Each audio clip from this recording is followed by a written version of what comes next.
છેલ્લા એક સપ્તાહ કરતાં વધુ સમયથી રાજ્ય પોલીસના વડા આદેશ બાદ પોલીસે આકરી કાર્યવાહી કરી રહી છે। ત્યારે દાદાનું બુલડોઝરો આજે પણ યથાવત રીતે ફરતું જોવા મળ્યું હતું। સુરતના ખડોદરા આઝાદનગર વિસ્તારમાં સરકારી જમીન પર ગેરકાયદેસર દબાણો હટાવવા માટે પોલીસ અને મનપાએ સંયુક્ત કાર્યવાહી કરી હતી। અસામાજિક તત્વ ભરત પોજાભાઈ સોહલા દ્વારા ઊભા કરાયેલા ગેરકાયદેસર દબાણોને ખડોદરા પોલીસે અલથાણ પોલીસ અને એસએમસીની ટીમ દ્વારા દૂર કરવામાં આવ્યા હતા। સુરત પોલીસ દ્વારા અસામાજિક તત્વો સામે કાર્યવાહી ઝડપથી કરવામાં આવી રહી છે, જેથી શહેરમાં ગેરકાયદેસર પ્રવૃત્તિઓ પર અંકુશ મૂકવામાં આવી શકે। પોલીસ દ્વારા ભરત સોહલા સામે વધુ પગલાં લેવાશે, તેમજ અન્ય અસામાજિક તત્વો વિરુદ્ધ પણ કાર્યવાહી ચાલુ રાખવામાં આવશે। ભરત સોહલા સામે અગાઉથી અનેક ગુનાઓ નોંધાયેલા છે, જેમાં મારામારી સહિત કુલ 7થી વધુ ગુનાઓ સામેલ છે।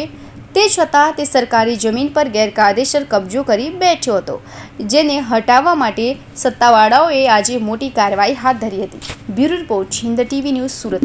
जी सर, कई रीतनी कार्यवाही કરવામાં આવી રહી છે અને કેટલા ગુના खडोदरा पुलिस स्टेशन एरिया में एक भरत करके आरोपी है जो आजाद नगर में रहता है। उस पर 6 FIR हैं, इंक्लूडिंग अटेम्प्ट टू मर्डर, और अभी जेल में है वो, और उसके अवैध एक कब्जा कर रखा है सार्वजनिक जगह पे, जो एसएमसी के साथ मिलकर हटाया जा रहा है। और इस तरह की जो हमने माननीय एचएम सर, माननीय डीजी सर, माननीय सीपी सर के निर्देश के अनुसार जो लिस्ट तैयार की थी, उसमें सभी आरोपियों का हम सारी प्रॉपर्टी वेरीफाई कर रहे हैं। कहीं पर उनका सरकारी जमीन पे, सार्वजनिक जगह पे जो दबाण है, अवैध रूप से अर्जित की हुई प्रॉपर्टी बेनामी रखी हुई है, वो सब वेरीफाई कर रहे हैं। उनके रेवेन्यू के अगर इलीगल सोर्सेज है उनको वेरीफाई कर रहे हैं, और उन पर उचित कार्यवाही कंटिन्यू की जा रही है। अलग अलग डिपार्टमेंट से माहिती ले रहे हैं। कंसर्न डिपार्टमेंट जो भी होगा उसकी मदद से लीगल प्रोसीजर को फॉलो करते हुए सबके खिलाफ कार्यवाही की जाएगी।